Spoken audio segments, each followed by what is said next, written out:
Talagang kahanga-hanga at very head turner talaga. At sa disenyo pa lang ng kanyang headlight, napakaganda na, very modern at naka-LED yan kaya maliwanag. Meron pa itong DRL o daytime running light na bukod sa nakakadagdag forma, dagdag visibility pa ito sa kalsada. At very stylish din yung design ng kanyang windshield. Na bukod sa dagdag forma, nakakatulong din ito para sa aerodynamic at sa safety na rin ng isang rider. Anyway, hindi lang puro forma ang may pagmamalaki nitong SYM Husky 150 dahil marami itong safety features na siguradong makakatulong sa atin in case of emergency. Nangunguna na nga dyan ang ABS o anti-lock braking system. At ang maganda pa dito, harap at likod naka-ABS na ito. Anyway, para sa mga hindi pamilyar sa ABS o anti-lock braking system, ang ginagawa nito kahit mapiga mo ng malakas ang preno mo dahil sa mga emergency scenario, hindi ito maglalak o hindi ito magi-skid. Smooth pa rin ang magiging tigil mo. Bukod pa doon, meron pa itong TCS o traction control system. Malaking tulong din ito lalong-lalo na sa mga madudulas na kalsada dahil nadidetect nito kapag hindi nagpapantay ang ikot ng gulong. At kapag gano'n, nagme-maintain lang ito sa tamang speed para ma-increase ang stability. At ang maganda dito sa SYM Husky 150, 150cc lang ito pero ang fuel capacity nito pang big bike o pang maxi scooter dahil 15 liters ang kanyang fuel capacity. Sobrang laki ng kanyang fuel capacity kaya perfect na perfect ito pang touring, pang long ride, kaya kahit saan ka pumunta hindi ka agad-agad mauubusan ng gasolina. At dahil ito'y electric fuel injected, matipid din ito sa gasolina na usually ay kumukonsumo ng 40 to 45 km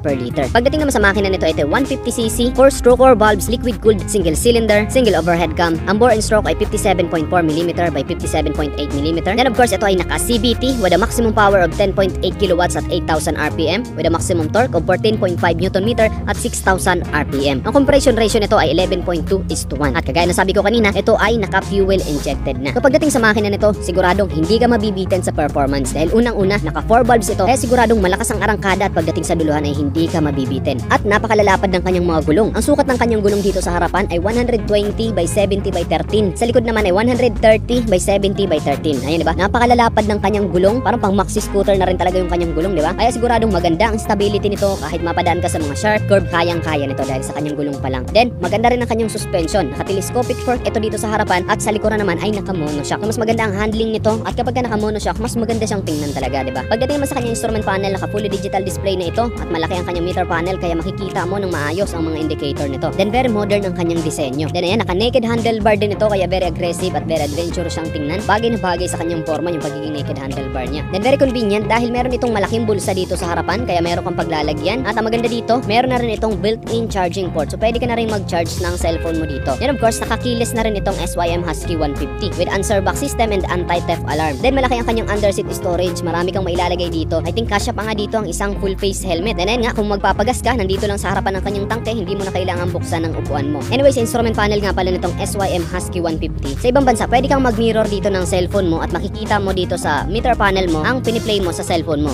So, pwede kang mag-navigate dyan, pwede kang mag-play ng video. Hindi lang ako sure kung ganun din ang dadalhin dito sa Pilipinas. Pero para sa akin, parang nonsense naman din kung pwede kang mag-mirror dyan dahil nagdadrive ka ng motor, hindi ka naman pwedeng manood ng movie. Anyway, pagdating sa kanyang upuan, malapad ang kanyang upuan kaya komportable ka sa mahabang biyahe, ganun din ang angkas mo. At naka-extended footrest ito kaya hindi ka agad-agad mangangalay sa mahabang biyahe dahil pwede mong matuwid ang paa mo dito sa SYM Husky 150 na ito. Then, ang kanyang seat height ay 785mm lang. Perfect na perfect to sa mga average height dahil napakababa lang ng kanyang seat height. I think kahit 5 flat, kayang-kayang i-drive ang motor na ito. Pagdating naman sa timbang nito, medyo mabigat ang kanyang timbang, 153 kilos. Pero para sa akin, mas maganda na mabigat ang ating motor para pagdating sa high speed, hindi tayo basta-basta maaapektuhan ng malakas na hampas ng hangin. Lalong-lalo na kapag may mga nag-overtake sa atin ng mga malalaking sasakyan, so hindi tayo magwiwigil. Pagdating naman sa kanyang ground clearance, medyo mababa ang kanyang ground clearance. 112mm lang ang kanyang ground clearance, which is sakto lang din naman para sa mga matataas na humps ay hindi na rin naman ito sasayad. Anyway, pagdating sa kanyang overall length, 1980mm. Ang overall width naman ay 780mm at ang wheelbase nito ay 1390mm. Ngayon ang tanong, kailan ilalabas itong SYM Husky 150? Well, siguradong marami ang excited na makakuha o makabili nitong SYM Husky 150 nito dahil napakaganda talaga ng kanyang forma at very advanced ang kanyang mga features. Ilalabas na ito ngayong April 26 sa Makina Moto Show, doon ito ilalaunch. At pagdating naman sa kanyang presyo, wala pa tayong eksaktong detalye kung magkano ang kanyang magiging presyo. Bali, abangan na lang natin yan sa mga post ng SYM Philippines. Makikita natin yan. So, mag-follow kayo sa page ng SYM Philippines para updated kayo. Pero sa tingin ko, nag-range ang presyo nito ng 130 to 140,000 pesos.